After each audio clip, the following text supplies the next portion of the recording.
Hey guys, we're here again to answer some of the questions you have sent to our support team. Your beloved Jimmy is here once again to help me with the task. Yes, I am indeed, Marco. I'm always happy to help our customer to know our software better. I know the drill. We don't need to waste any time over here. Let's just jump into it. Okay. Very first question over here. Bart says, Amazon lists many products as reserved, but BQool is listing these as quantity of 0. Amazon says they can be sold. So why does BQool list them as 0 quantity? Why don't you guys reprice my listings? That's a very good question, and it can also help us shed some light on how BQool handles the quantity and when it starts repricing. So let's start with how it works on the Amazon end. When you send new merch to Amazon, it goes through 3 stages. One is called inbound, one is called reserved, and usually is FC transit, and one is called available. FC transit is when Amazon already received the product, but they're actually moving it to another fulfillment center. The buyers can buy your product only when it's available or when it's FC transit, but not when it's in inbound status. So Jimmy, when does BQool show the quantity and when does it start repricing? So for this kind of question, we received 2 different reports. One shows whether the item is active and its quantity, and the other one just shows the item is being repriced or not. In BQool, the item shows active with quantity only if there is quantity in Sales Central under the available column. However, the report that we use for repricing start coming when buyers can purchase from you on the Amazon selling page, no matter what the quantity says. So to answer this question, if you have item in FC transit, BQool will already start repricing, but it will still show inactive and 0 quantity. Yeah, okay, that's right. Let's go to the second question. The question is from Josh.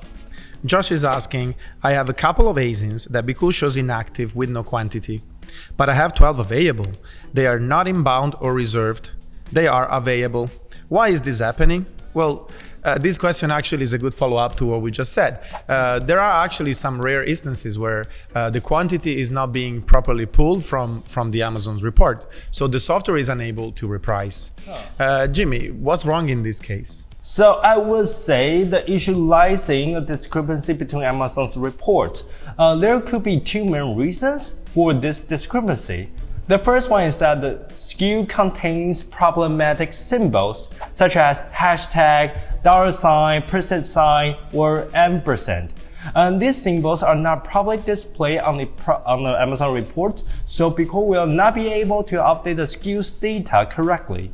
What you can do to this situation, you can just recalling the items and then relisting it with a correct SKU. That will solve the problem. Yes. The second reason could be there is a recent change in the SKU for a product that you already sold in the past. So maybe you sold this item before with a SKU and then you relist it with a new SKU. And for sometimes Amazon reports might not match between each other. So because one is showing the old SKU, the other one is showing the new SKU. What you should do and you can do is just wait until the 2 reports are showing the same thing.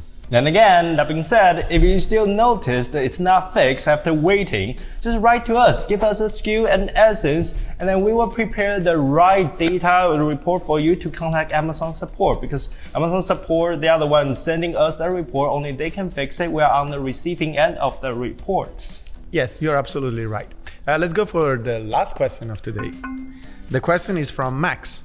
Max is asking, I would like to downgrade to a lower plan, but there is no option on my screen to downgrade, only upgrade. How can I downgrade my subscription? Well, Jimmy, this is for you. Yeah, we do got this a lot, and the thing is, there's no such a thing as a downgrade button, but you still can change your subscription status by going to Setting, My Account, Subscriptions, and you will see Upgrade or Cancel options. Please just upgrade, and then you can go inside to see you select your plan page where you need to click on Update. In the drop-down menu, you can choose a lower plan, or just choose any plan that you see fit. The downgrade will be taken in the next billing cycle. That means the system needs to finish the first billing cycle, your current billing cycle, before it migrates to the next downgraded cycle. Yeah, that's important. I want to clarify this. If you're upgrading, then the new plan will start right away. If you're downgrading, like he said, you need to wait.